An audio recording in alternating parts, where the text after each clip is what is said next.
What's going on YouTube? There's a subject we haven't talked about in quite a long time, and that is automotive repair. I believe that automotive repair is going to be booming for the next 2 to 3 years. There's going to be a bunch of factors we're going to go into, and we're going to talk about if you're thinking about starting a shop, why now is a great time, some of the things you need to know about before you get started, and how you can currently grow your business now to get new customers.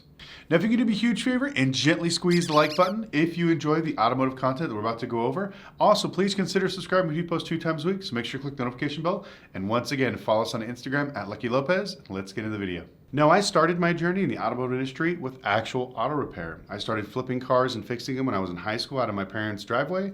I opened up my first auto repair shop when I was 18, just working on cars, getting basically acclimated to the whole business. And then I decided to get more into it with fabrication, customizing, and all that other fun stuff and working on exotic cars. But the basis of my education is automotive repair. And I believe that this is one of the most critical things that people are forgetting about. Because right now I know it's sexy, people want to go sell cars and the rental car business is booming, but people are forgetting how critical and how crucial automotive repair is. Now, I know our educational system presses students and kids to basically be like, work smarter, not harder, don't work with your hands. But there are so many skilled tradesmen that are making an absolute killing right now, and they're only going to be charging more because there's going to be less people in the market. If you're maybe an electrician, you're a plumber, or you're an automotive technician, if you are really good at your craft, you can demand top dollar. And this BS, like you can't make a lot of money with working with your hands, is just, it's a joke. I know automotive technicians that make $200,000 to $300,000 a year all day, every day. I know other technicians that like to do just for fun on the weekends and make a couple $1,000s just so they can have fun, have some extra money for their families to do whatever else. So automotive repair is absolutely crucial when it not only comes for our business, but actually the economy. Now, the reason why I believe that automotive repair is going to be booming for the next 2 to 3 years is because there are so many people that purchase cars way over either MSRP or way over value. Now, you got to remember, during the pandemic, there were so many people that were buying these crazy used cars, the 100, 200,000 miles, for well over book. And so traditionally, most Americans, when they start having problems with their cars, they go to the dealership, they get them checked out. Oh, it's going to cost me $2,000, $3,000, and they just trade in their car and go get another one. But as we go into this recession, the credit noose is getting tight. They're not able to bury as much negative equity into another car, and especially a lot of these people owe way too much. So the banks will not take that loan, and the dealerships will not eat that much negative equity. So what are these people left to do? They either got to walk away from their cars, which there are going to be some that are going to do, but I'd say a majority of them are actually going to keep their cars and keep putting money into them for maintenance to hopefully in a year or two pay it down, and then they can trade it in. And this is where automotive repair is going to be booming. All these people are so upside down in these cars, they have no choice but to basically hire qualified automotive technicians to repair their vehicles to keep them going, so hopefully they can pay down their loans. Now, as we start to see the economy progress, during a recession, automotive repair booms. It's one of the few recession type of businesses that are listed. If you look up Forbes, I think it was like payday loans, alcohol, and I think automotive repair were like in the top 10. It's pretty hilarious. So if you're currently watching this and you're an automotive technician and you're thinking to yourself, is now the right time to start a repair shop? 100% yes. I'm telling you right now, you're going to find better leases because as we're in a recession, commercial rent's going down. If you need another technician or you need a secretary, remember a lot of companies are laying people off right now, so you may get some talented individuals for a little bit cheaper than what you normally would see. But when it comes to automotive repair, I highly recommend getting a good visible location somewhere in the middle of town. Now, there's going to be a few things you're going to always need. I'm going to tell everybody this right now. Do not start your business until you purchased 1 or 2 lifts. Lifts are the most critical thing. I tell everybody that goes from making maybe $500 a day in a bay to making $2,000 to $3,000 a day per bay with an actual lift. You can do more jobs, be able to do it a little bit quicker. So getting lifts is a critical part of you actually opening up your business. Before I opened up my first shop, I was actually looking on Craigslist, Facebook Marketplace, and a few other ones. Auto Trader actually used to have equipment in there back in the day, if you guys remember that. And so I was buying all my lifts. I bought tire machines, I bought a brake lathe, I bought all kinds of stuff before I decided to open this. This is something I'm going to tell you guys right now. If you're thinking about getting an automotive repair, start purchasing this stuff now. If it takes you 4 months, 6 months, 1 year, that's okay. You want to go into your business ready to go straight from minute one, because I've seen a lot of people open up their shops and then they start trying to get loans and stuff to put the equipment in there. And so now you're trying to like race behind the clock to make sure that you can make enough money to not only pay your bills, but to make enough money where you could actually pay for a loan to get this equipment. It's much better off if you purchase everything before you open up, because even if for some reason you upsize, your business blows up, you can move your equipment, go to more, maybe add another lift. Or if you need to downsize, let's say the business is not that great, you need to move out of your spot, you could take that equipment and go to a smaller location. You're not really tied to, I've seen a lot of people, they rent shops with lifts and everything else, which is great. But at the end of the day, if they kick you out, those are their lifts. You lose them all. So, in the beginning, if you can get one with lifts, that's always a benefit. I always tell people you'll get a much better deal on your commercial rent if there's no lifts there, because they know that it'll cost you more money to actually get started, so you'll get a little bit of a better break. So let's say you're watching this video and you're not really mechanically inclined. You know a little bit about cars, but you love the business and you think automotive repair is the best thing for you. That is okay. One thing I'm going to tell you is when you start your business, you pay extra money for one well-educated, well-knowledgeable, and very trusted auto technician. That automotive technician is going to tell you what cars to stay away from, which cars to pick up, which ones you're going to make money from, etc. So you're paying for that knowledge even though you don't have it yourself. So you still can start a business, especially now, and like I said, get a good quality person. A lot of times you can work out some sort of a partnership with the actual technician. You could say, hey, look, I'll do the paperwork, I'll sell the deals, everything else. He runs the shop, he's the shop manager, you're the office manager, and then you guys just kind of work together in harmony. That's a really great way of getting started. The one thing that'll always help you is when there's two people behind the business. So if you're starting with another person like this, it makes it much easier for you to handle more volume and then also networking with somebody else. Next thing you need to do is get either Mitchell On Demand or AllData. These are two softwares that we use to not only book out our price rates, we attach all of our vendors. So when we make an estimate, you can literally just click on the car. Okay, it's a 2012 Audi R8. We're doing a clutch. It automatically puts in the labor hours, the prices, stuff like that, and you can email that to your customer. It's really easy to do. There's things online where they can check the progress of their car, and then it lets the technician know, okay, this is 12.6 hours, so I'm going to make X amount of dollars. You know how much money you're going to make, so you need to know how much to charge the customer. It'll tell your parts pricing, what you charge them for retail, what the actual wholesale parts are. Gives you a great breakdown of everything. And then also, not every mechanic is going to know everything, so it's always helpful to have either AllData or Mitchell On Demand, where if you're working on a car that's rare, like an R8 or some other weird car, you can see exactly what it takes to take the car apart, the certain steps you need, if there's any type of specialty tools, because I've seen a lot of technicians take apart heads thinking they're all the same, and they start running into, oh, I need a specialty tool to hold the cams, there's something here for these phasers I got to hold on to, so it's just a big headache. So having that software will save you a lot of headache and time. Now, after that, I always tell people you need a Yelp page, Facebook, and Instagram. There's no question about it. If you want to survive in this industry, you have to have all three. People are all about some sort of social proof of what you're doing is correct, and people like you. I know this sounds really bad. I mean, we're here on YouTube, so I'm pretty much proof of it. If you have social proof that you know what you're doing and people like you, you will get business. 90% of the shops that we consult with, all of them have the same thing. They're greatly ran, they're very well organized technicians, but they are not social media gurus, and so they wind up hurting themselves. We got to remember, for every 100 people you help, you're always going to have one customer that's pissed off. That's just the way the business is. But what happens is, when you have thousands of customers, but only like 50 of them leave negative reviews, that's all these people are going to see. So we need to capture every single positive review you possibly can. Video reviews. Do some things. I always tell people, go to some of these nonprofits like Shade Tree, women's shelters, the VA, any type of veterans village, or anything that helps vets. Do the repair work on their vans for free. I know it sounds stupid, but if you do this, it'll help put a positive image in other people's minds. Put that on your social media.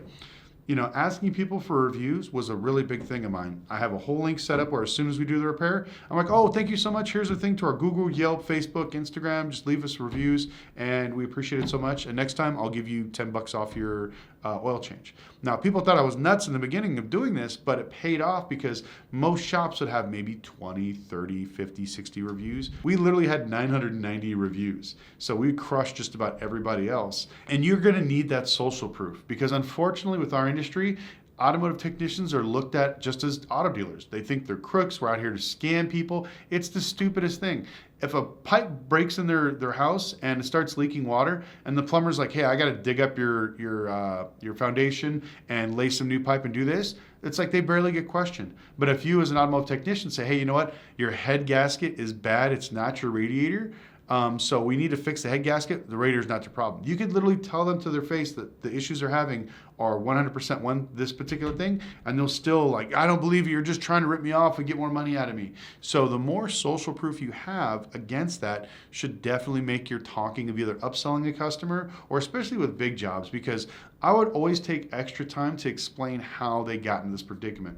So this is where I guess not only social media comes into, but also your way of working with customers. Now, I know a lot of amazing mechanics that are great with numbers and great with cars, but they are shitty with people. So this is going to bring us to our next thing, where it's actually working with people. You're going to laugh, you don't think it's that big of a deal, but most technicians cannot literally talk to some people. You got to remember, everything you know, or as a technician, most general customers don't know. So if we talk about like the difference between a head gasket blowing up than a radiator, a lot of people back in the days were taught that if you get a hot spot in your radiator or it gets clogged up, it causes your car to overheat, maybe a thermostat, whatever else. But if you have a leaking head gasket, it could literally cause those exhaust fumes to get into your coolant to cause it to bubble over, and that's the main issue. So we take the extra time to explain to the customers what you actually have and how this was caused. Because I always believe that if you can tell the customer what's wrong, how it started, and what we could do to fix it, it makes the sale much easier. Plus, with a lot of these softwares like Mitchell On Demand and AllData, it literally gives you a 3-page printout where it'll say like, hey, here's the symptoms, this is what it caused, and blah, blah, blah. So when you give them an invoice for head gasket repair, it'll literally show like what you're gonna do. You're gonna have to take the head off, send out to get machined. This is the problems that you have with it, overheating, blah, blah, blah. These are the symptoms. So it's a very good, useful sales tool. But all that stuff does not work if you're an asshole or if you're not very good with talking to people. So if you want to get in the automotive industry and start an auto repair shop, definitely work on your people skills. Next thing we're going to talk about is your credit.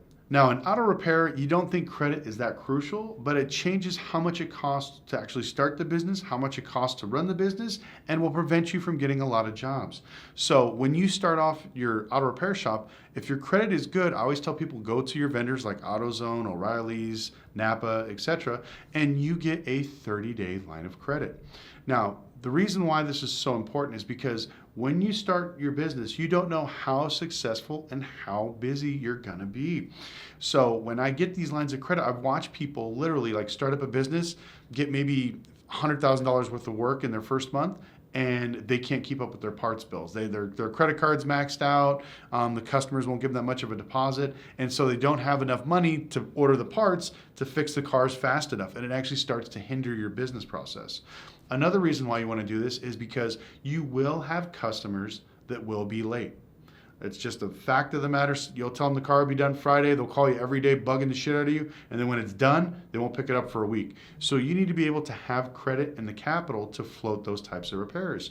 Also, when you start your auto repair business, you're going to want to go after different fleets. Like if you work for the city, maybe a plumbing company, HVAC company, a pool company, whoever has a lot of vehicles. That's something I always teach in our classes. So this way you can make sure you have like basically continuous money coming in, because fleets will always fix their cars and keep them up and running. Most fleets are on a 30 to 60 day pay period. So all that work that you did in that 30 days, you won't get paid for that until the next 30 days. Or if it's 60 days, then it's another 60 days out. So you have to be able to manage that type of cash flow. Another thing that affects is your insurance, your bond, and even some of your licensing, because depending on what city and state you are, they all run your credit to see where you line up. So the difference from maybe one shop having $2,000 to startup costs to maybe having $6,000 to startup cost. It can be just 100 credit points difference between the both people. So that's why it's very important that you got to have good credit before you start this business. Plus, once you expand, you can go to Wells Fargo, US Bank, Bank of America, and you can qualify for an equipment loan. So if you're doing great and you have 2 lifts and all of a sudden you get a great account that's going to give you maybe an Amazon delivery trucks, and they got like 60 trucks they want you to service, you need 2 more lifts, maybe a heavy duty lift, you need to be able to have that credit to access that, so this way you can grow and basically blow up whenever you need to. Next thing we're going to talk about are some of your vendors. We already talked about the auto parts store. Even though you only do auto repair, I highly recommend getting to know a few auto repair shops, a few dealerships, rental car companies, not only to get business from them, but to kind of share a network. Because one of the things that saved me when I first started my auto repair business is I worked with a rental car company that did exotic cars here. And what happened was is they'd bring these cars to me that were wrecked, that were crashed, that were damaged. At that time, I did not do body repair. So I would do the mechanical repairs, and then I had a friend of mine that was 2 doors down that did paint and body. I would get a quote from him and put a few bucks on top of it, and that's how I made some extra money. It definitely pays dividends when you can take care of your customers all the way around. So if they get into an accident and they show up, hey, my car, the axle's bent, my wheel's underneath the car, you can be like, no problem, I can fix that, and I'll even get you a quote on paint and everything else, so this way we can get you all taken care of. It'll definitely help maximize your profits. I had an upholstery guy, PDR guy, which is paintless dent repair, body shop guys, car wrap, wheels and tires, turbos, all that crazy shit. I had literally vendors for just about anything. So something like this, just getting started, if you're only an expert in one field, will definitely pay dividends. And as you grow your business, you can maybe pick up a painter on the side or a mobile body guy or something else. I actually rented a lot of my shop space out. So when I got my first shop, it was pretty small. It was maybe like 1,800 square feet. But once I got my bigger shop that was about 8,000 square feet, I had an upholstery guy in the corner. I had a paint and body guy, audio guy there. I also rented out a spot for a window tint guy as well as a PDR guy to help fix dents and stuff like that. We just hung a sign out there and people would just come in, get a quote for a dent, and he'd pop it out right there. And then we worked out a deal where I would get a percentage out of every car he did. It was really great. We offered another service. People came back after they did the PDR, said, oh, I got my car done here. Can you guys do my brakes next week? No problem. So it helped kind of benefit everybody when we first got started. Now we're going to talk about why auto repair shops fail. Now this is very important. One, do not take on something you do not know about. This is very important. It's okay to say no sometimes. You don't want to get yourself in over your head.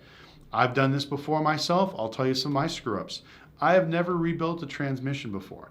I thought it was pretty easy. I watched my transmission guy rebuild it a bunch of times. It was a 4L80E. It's a Chevy transmission. I was like, it's got to be easy. I'll rebuild this and we'll have it up and running.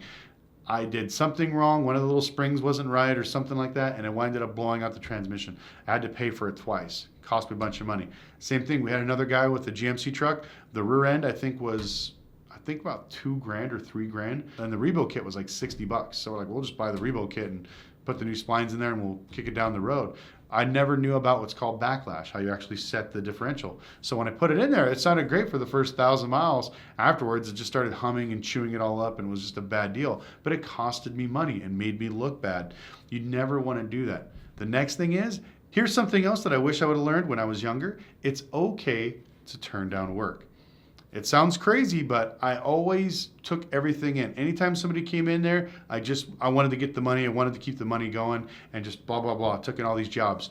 I'm going to tell you right now, when you start your auto repair shop, not only do you want to inspect the cars, but you want to talk to your customers. There are some customers you do not want to have problems with.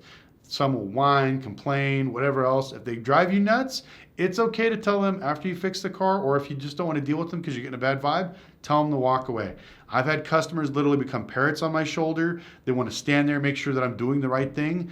I did that I got literally cussed out, ridiculed. They double checked my work. It was a nightmare. I never want to do that again. So now, if the customer gives me any grief, I tell them to go somewhere else. Not my problem. And also, you always want to check the cars before you start a deal. Something as simple as, let's say you're doing spark plugs on a Ford car, and it's a Ford truck, and it's got a 5.4 motor in it. Now, a lot of techs will know this, that if you pull off the spark plug wire and you see motor craft and they've never been changed, 9 times out of 10, when you pull that spark plug out, you know those threads are coming with it. You don't want to have to worry about doing a helium coil. You don't have to worry about doing a head gasket or remachining the head. It's a big pain in the ass. So start looking at some of these cars, especially cars that have been neglected for a long period of time. So if you get those Mercedes, BMWs, or Cadillacs that's got a bunch of miles and the people just don't take care of them, they're beat up, don't mess with them, because every time you fix something, something else is probably going to break on it and they're going to blame you. So they want the check engine light off, but let's say you're doing a secondary air pump on a BMW and all of a sudden you figure out, okay, well, I did that, but both your O2 sensors are still lean, you got an exhaust leak, you got all these problems, there's an evap leak we got to fix. all they're going to do is blame you that you didn't fix their car. You just charged them and ripped them off money. So sometimes walking away from a piece of shit car and a piece of shit customer is the best thing to do. So learn how to walk away from some deals because they're just not worth it. Let's get to the most important part. Can you actually make money owning an auto repair shop? Now, I'm going to tell you yes. If let's say you have a small shop and you have maybe 2 to 3 bays, each bay should make you about $10,000 a month if you're doing things correctly. It's not that hard. If you think about it, everyone's like, oh, that's a lot, that's a lot. I'm like, not really, especially with like a handful of brake jobs, maybe 1 or 2 head gaskets, and just basically overall service work. You can reach $10,000 a lift per month very, very easily. So that's why when you see some of these shops like Firestone and all these other ones, when they got 30 shop bays full of cars, it's because they're absolutely turning and burning. So that store's probably making $300,000 a month. Now, you can get there, it just takes time. But as long as you're making about $10,000 a month per lift, that should be a good way to do it. And if you're not doing it, then you should sit down and think, what are some of the things that am I doing? One of the biggest problems I see is dealers giving away too much work for cheap. Don't do it. Also, don't be afraid to charge your customers. I was really bad at this when I was younger. People would come in, give you the sob stories and cry, and, oh, I'm a single mom, or oh, I'm a student, or oh, I got kids, whatever else. Like, say, I understand that, but I have a business to run. I have to pay bills. It's going to cost this much money to fix it correctly. Because if you don't, best believe if, let's say, it needs, I don't know, 2 new radiator hoses, and they cry and say they can't afford it, so you put 1 new radiator hose in and the other one breaks, they're going to be blaming you. You should have never did it. You should have just let me pay for it. Why didn't you do this? And they'll blame it on you even though you told them that you should replace both. So don't deal with the headache. Just charge exactly what they need. Get as much money as you possibly can. Also, you may not be charging enough hourly wise. A lot of people always want to lower their rate. I do it sometimes too to make the deal make sense. Don't do it. Stick to a structure. That's why if you go to every shop, they'll have their hourly labor posted on the wall. Now, if you want to do yours maybe a little bit cheaper than everybody else, so if everybody in your town is $125 and you want to make yours $110, that's fine, go for it. But don't go under that $110. It's very important. Also, don't do like half hours. I know a lot of people that are like, oh, I'll charge you in a half hour to do, I don't know, to check out your car. Don't do that. Get the full hour of diagnosis and then fix their car. Well, that's all I got for today, guys. Make sure you leave in the comment section below any tips or tricks or things that you want to share with any other auto repair shops. Something that you do to bring business in, some other maybe headaches and things to stay away from. Because at the end of the day, your opinion matters, and I love to get the information from you guys so we can all share and build our network. The whole purpose of this channel is to be transparent and clear about the automotive industry. And even if your opinion is different from mine, that's okay. We can still be friends. But if you could do me a favor, make sure to put something in the comment section below. I don't really talk about it too much, but I still do consulting calls. If you guys have any questions about anything in the automotive industry, whether you're looking to start a dealership, auto repair shop, flipping cars, wholesaling, all that other fun stuff, we do all those things. Just go to our website, book me for an hour, and you actually talk to me, none of my staff, just myself. But I want to thank you guys so much for watching, and we'll see you next video.